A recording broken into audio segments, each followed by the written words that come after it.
Et ma queen, je ne sais pas ce que tu vis actuellement, mais crois-moi, tu n'es pas seule. Écoute, je viens de finir une réunion avec un groupe de femmes avec lesquelles on est en train de coécrire un livre. Et on a eu ce partage, un moment hyper puissant. Et on s'est rendu compte qu'en fait, toutes, d'une façon ou d'une autre, on vivait plus ou moins les mêmes choses. En tout cas, beaucoup parmi nous, à travers nos partages, on s'est rendu compte que on était toutes dans le même bateau. Tu vois? Et quand on vit, surtout quand on vit des choses dures, on est persuadé qu'il n'y a qu'à nous ça arrive.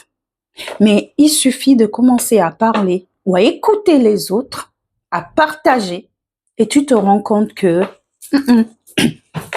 tu n'es pas seul.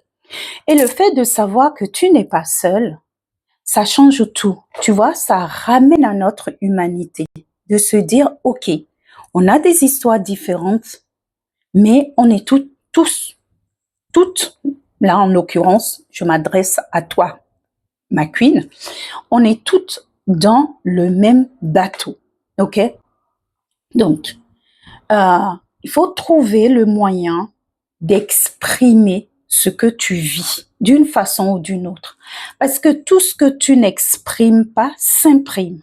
Tu l'exprimes par l'écriture, tu peux l'exprimer par le corps, par la danse. Et aujourd'hui, il y a plein de méthodes pour que ça sorte. Tu peux l'exprimer par le chant, par la voix. Tu peux l'exprimer dans un groupe de paroles.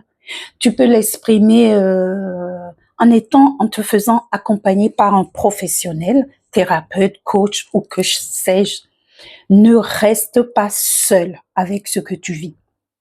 Okay? Tu peux aussi prendre contact avec moi parce que j'accompagne aussi et fais en sorte de te sentir, comment je peux dire ça, de ne pas t'emmurer, tu vois, de ne pas te renfermer, de ne pas t'isoler. Et d'ailleurs, c'est pour ça que moi, j'ai créé mon groupe de parole.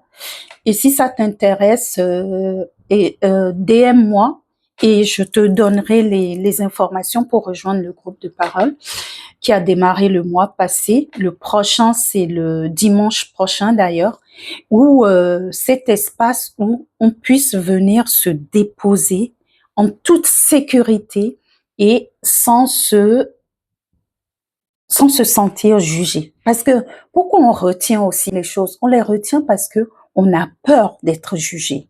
Et c'est vrai que il nous arrive des choses, on en parle à nos proches. C'est pas forcément les meilleures personnes placées pour nous écouter sans nous juger. Parfois, on a de la chance d'avoir des gens qui sont à ce niveau de bienveillance, qui comprennent que, OK, qui arrivent à ne pas nous juger, mais dans beaucoup de cas, on garde les choses pour nous parce qu'on a peur d'être jugé. Nous-mêmes, déjà, notre critique intérieure, notre juge intérieur, il est très, très, très dur. OK? Donc voilà, je voulais juste partager ça. Ne reste pas seul. Trouve un moyen d'exprimer ce qui se passe. Écris, chante. Voilà, je t'ai déjà fait toute la liste. Et si tu veux rejoindre mon groupe de parole, ben écoute, écris-moi et je t'en donne les modalités.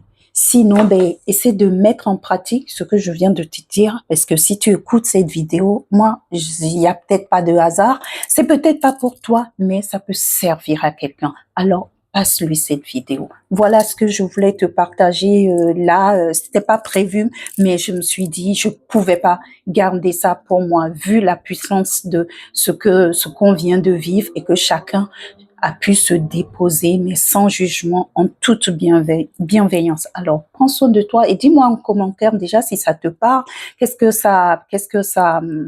qui émerge. Et j'ai hâte de te lire et à très très vite. Prends bien soin de toi. Ciao.